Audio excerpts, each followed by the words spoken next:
Welcome everyone to a new video. This time it's about Medicare and private health. We've had quite the day today.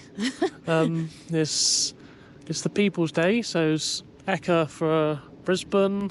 It's Wednesday, so randomly we've got the day off work, obviously to go to the show, but we're probably not going to go today because it's going to be rammed. Yep, and for those of you back at home in England, this is what we would call a bank holiday, although here in Australia it's called a public holiday.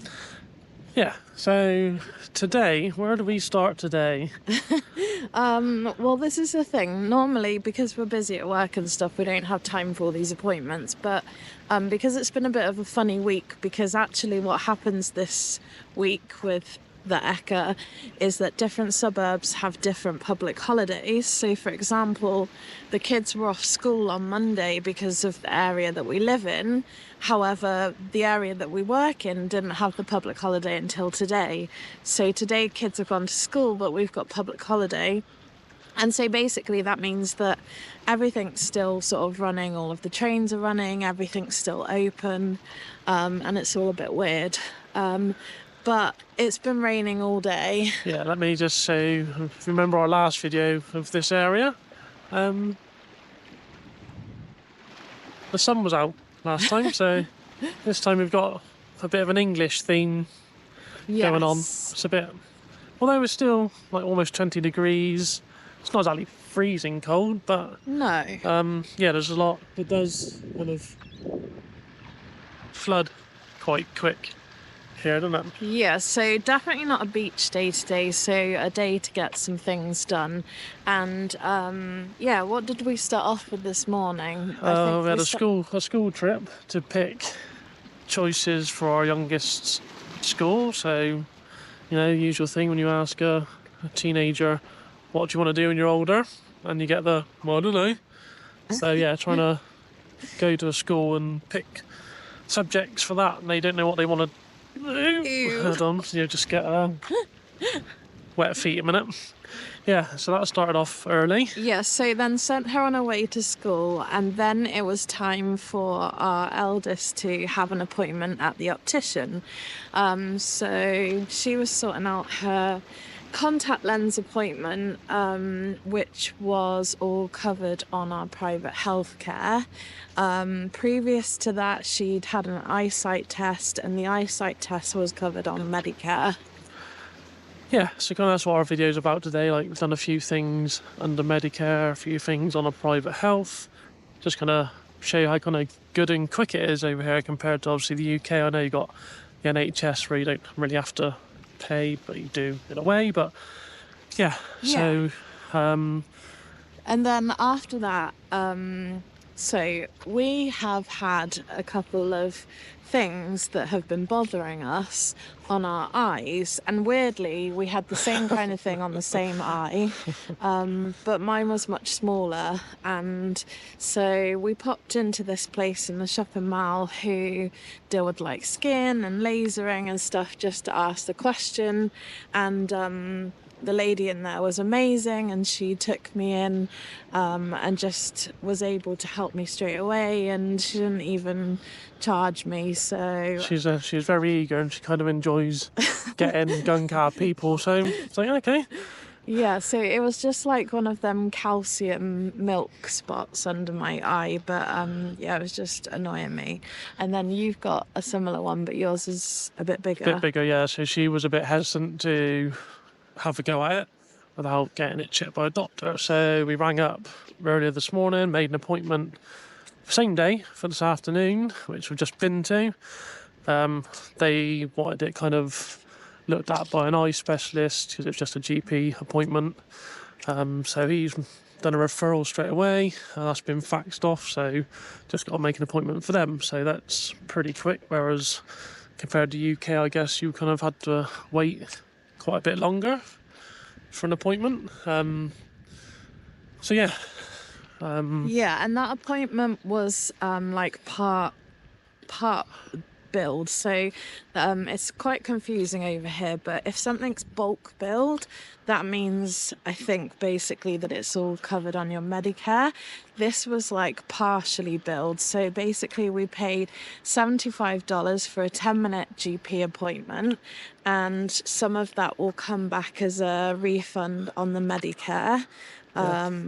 So they kind of do it all for you. You just give them your Medicare card. Obviously, we've shown you videos about on how to apply when you get here.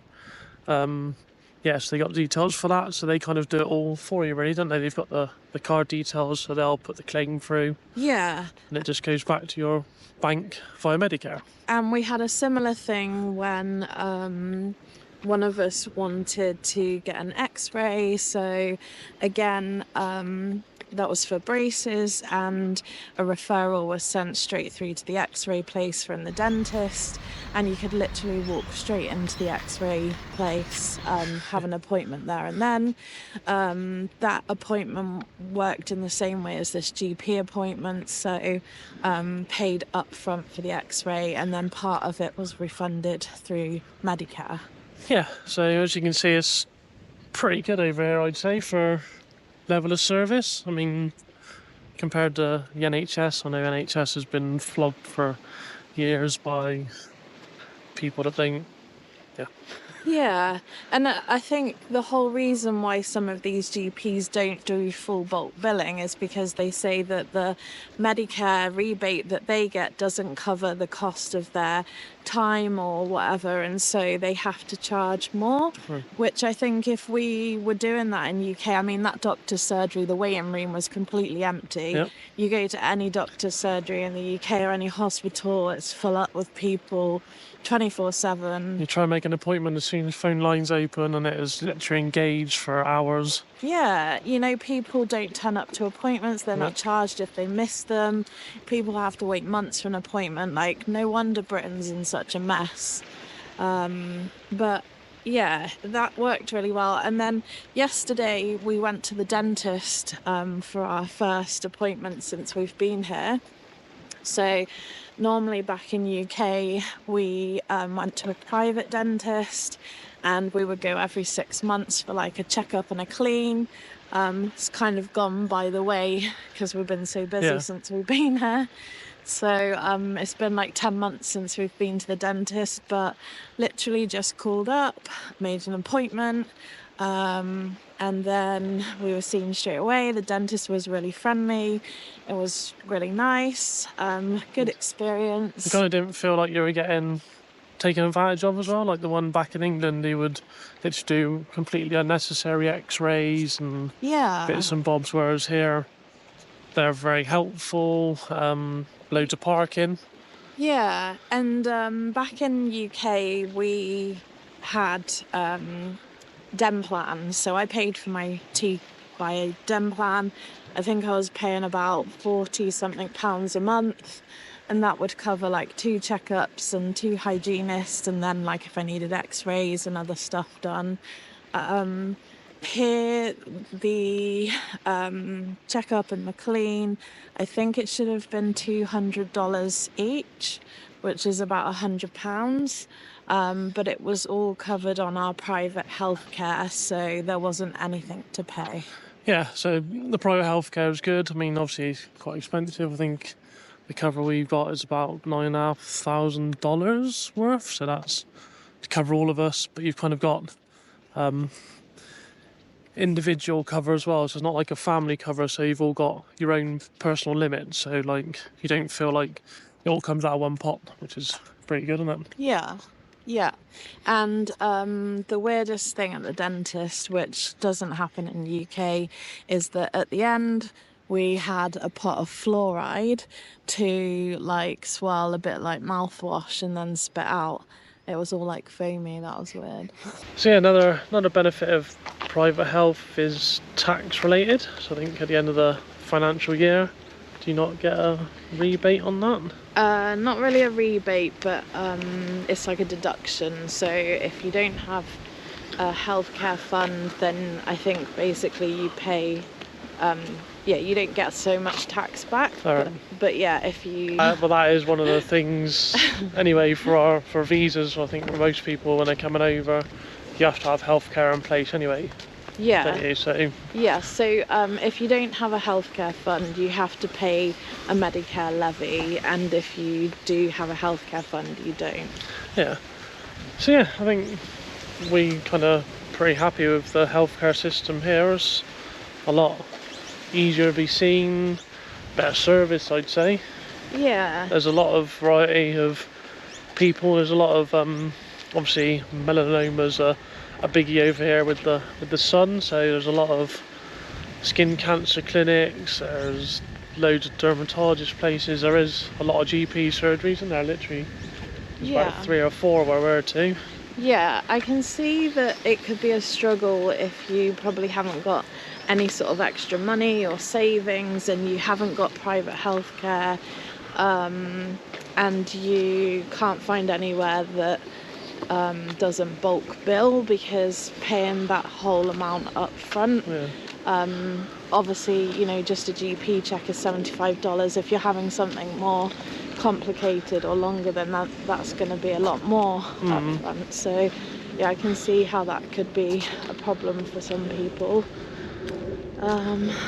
So yeah, it's definitely something you have to sort of think about and manage, and yeah, I'm not sure obviously how some people do manage in that sense. Especially affording that is quite expensive, isn't it, if you think about it? But yeah, whereas obviously back in England you can just go and see the NHS and you don't have to pay and everything's covered, but like we said, that's obviously why the NHS is in such a mess, because everybody's using it, and not a lot of contributing. No, and I think, you know, some people are blatantly abusing it, and yeah, I think there's definitely problems in the UK in terms of NHS. That's no secret or surprise. So yeah, there's kind of a little sum up of Medicare and private health. It's definitely worth it if you can afford it. Obviously Medicare, there's a reciprocal agreement with the UK, so you kind of do get it anyway, don't you? Medicare card. Yeah, you do, but I remember when we did the X-ray thing, even though we had a reciprocal agreement, because maybe the type of visa we were on, like, it didn't fully cover the X-ray, as in we couldn't sort of... Yeah, you don't get the full amount, do you? Or... yeah, have the full amount. Yeah. But yeah, there you go. I hope that's a little bit of an insight to for English people thinking of coming over. There is benefits for the healthcare and stuff like that. So, if you've enjoyed today's video, please give our video a thumbs up, and if you're not already subscribed, please subscribe, and please leave us some nice comments in the comment section. We love hearing all about your stories and your questions, but yeah, just let us know if you need any help with anything. And hope it wasn't too windy this time. See you in the next one.